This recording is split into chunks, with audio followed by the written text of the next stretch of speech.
Hello everybody and welcome to another episode of Cape Rugby TV, where on a weekly basis we take a look to see what's happening in the world of club rugby and of course Western Province rugby, as so many of the club players get into the senior circles.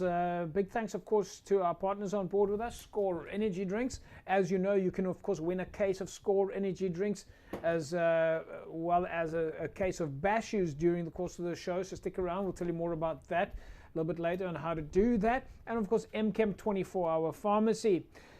Folks, we'll be catching up with Danel Russouw from Western Province Women's side in a second or so. We'll also be catching up this week with Phil Cronje, the head coach for Hamilton's Rugby Football Club. Terence Greff is the captain of Blake's Rugby Football Club, and they tell us a little bit more about what they're doing behind the scenes. We'll of course take a look at the under-20s. The under-20s are back in training, and this follows their return from the national setup, and we'll catch up with Faisal Felton from Western Province Rugby to tell us a little bit more about what's happening behind the scenes at Western Province. Folks, right, on the line with me now, Danel Russouw, DHL Western Province Rugby team manager. Danel, how are things there with you? Good evening, JP. It's very well. It's actually great. I hope things are great on your side as well. Yep, I suppose it's difficult at the moment for everybody, the way that the position that the country is, the world is in right now. But we've been saying that for 18 months now, and we're doing our best to keep everybody connected. And of course, one of the highlights for everybody is your performance so far this season. 10 weeks, Danel. You guys must be exhausted, or is it not? Yeah, it is. It's mixed emotions, I think, at the moment. You know, both mind, body, and soul. We are super grateful that we are heading into the final. I mean, 10 weeks behind us, 10 out of 10. It's been challenging. It's been very challenging, but at the same time, it's been a great opportunity. You know, amongst everything that's been going on, as you said. So yeah, but if we focus on the positive thing, we are preparing. We are at the draw board doing the final preparations for the upcoming final this Friday. Yeah. Super stoked that it's a home final. So yeah. Let's go back a few. Let's go back a few months, Danel. You know, we're probably looking now 6 months ago, odd that you guys started getting on the field from a practice point of view. You walked quite a hard road in terms of having that bigger squad. Playing a few chuckers, starting to get the process going, and from there of course eventually you trimmed the squad, and then it was game day, so to speak. And if I remember correctly, the first game was against Boerland. At that stage, did you think that the competition was going to, I mean, I want to say that the competition has been easy for you, obviously it hasn't, but I mean, if you look at some of those matches that you played, and every match was a big challenge. Definitely. I mean, I'm sitting here, I've got goosebumps. I mean, I think back to the 8th of May when this competition started. Never in my wildest dreams that I ever think that we would be in the seat, sitting in the seat that we're sitting in. Literally, it might have seemed easy for people watching the game, but every single game was like a final. First of all, we never knew if we would get another opportunity after that match. So we treated every game as a final. Yeah. And, you know, some of the games were extremely challenging. I mean, we're sitting with, there wasn't a game that was just like a run over. I mean, every game, the first half was like nail biting, and then the players came back. And every single team that we played against had a specific dynamic that we had to identify on the day, on the field, and we had to overcome that.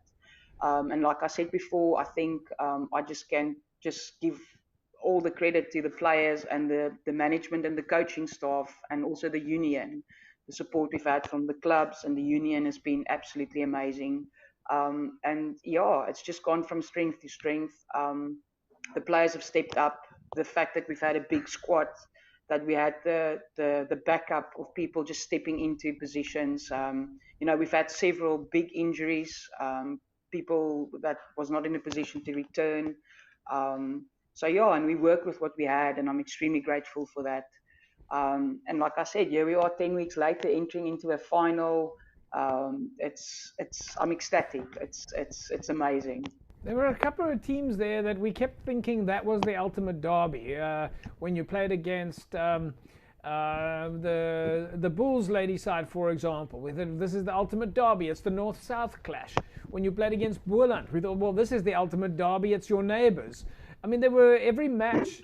Maybe excluding the Sharks, there was a derby element in it. A lot of, like you say, each team had its own dynamics. Yes, definitely. And it's amazing how you can experience that the coaching staff of the opponents really did their homework. You know, they would identify like I don't want to call it a weakness, but for a lack of a better word, let's call it a weakness. So they knew where they could take us on, and our coaching staff just prepared our team for every single game, because we did the same thing. You know, they did the homework, looked at the dynamics of the opponent every week, and I must say, like, apart from the Sharks, I mean, the Sharks really this year was a challenge for us. I mean, even if you look at the first game, they were the only team that we played against this season that we had to walk away without a bonus point. They gave us a real good run for our money when we played there in Durban, and when we played them here in the rain on Newlands, the first half it was nail biting. Yeah. But as for the North-South derby, you know, the derby against Boerland border, I mean, it's a big thing. And this final is going to be no exception. It's going to be something spectacular. And the thing is, you know, we've won 10 games, which is absolutely fantastic. But when the two teams walk onto that field, the 10 games that's behind us is behind us. Because, you know, any mistake can be vital. We're playing here for the cup. We're playing for a first and a second place. And anything can happen on the day. I mean, the team is going to give their absolute everything. The coaching and conditioning staff is putting in everything that they can. But at the end of the day, our work will be done 5-4 on Friday, and then it's up to the 23 players that's going to participate in the final. But just one thing that I have to add, it's not only the 23 players, there's 46 players that contributed to make this a successful journey so far. Do you think we're at that space now where women and girls that are out there that are rugby fans are looking at you guys? They're seeing you on TV every week. They're seeing you on the streaming every week. Are we at that space where they're looking at all of you guys and going, that's how they just want to be? Definitely. Definitely, I think so. I think as a union and as a Western Province senior side, we've really set a very high bar, but also opened up like an invitation to say, you know, this is what we do, this is what we love, there's opportunity. And still, I mean, this is our final game, but we're going to come back again next year. We're going to, hopefully, when COVID eases down, you know, the under 16s and the under 18s and the under 20s will also get an opportunity to participate. So if there's any players out there that is keen to play, even if it's junior players, you know, contact the union, contact your club, contact your women's representative at your club, and come and join us. It's really, you know, once you've experienced it, you can try to explain it to someone. But once as a player, I mean, I've experienced it for many years. It's something that's just, yeah, it's magical. All right, well, let's see if we can have the same conversation again next week with perhaps Coach Lorian as well. We wish you guys the very best of luck for this Friday. We're aware of all of the hard work, the whole squad, all the players. Obviously, we've been following the progress all the way for the past 6 months, and it really has been incredible. So we don't want to put the muckers on anything, so all we say to you guys right now is well done, good luck, and of course, stay safe. Thank you so much, JP. I really appreciate it. And thank you to you as well for, you know, granting us this platform and this opportunity to open up the door to evolve women's rugby. It's really amazing. And I hope we can chat more often. And then you're going to see new faces and more faces when club rugby starts eventually. So, yeah, thank you so much. And, yeah, I'm looking forward to the conversation next week. Whatever the outcome is going to be, just know that Western Province, our players, our coaching staff is going to give our utmost best to bring back the cup, or not to bring back, to keep the cup here. It would be the 4th consecutive season that we would do that, or hoping to do that. So thank you so much. Thanks, Nell. Danel Russouw, of course, DHL WP Rugby team manager, and well, made it to the finals.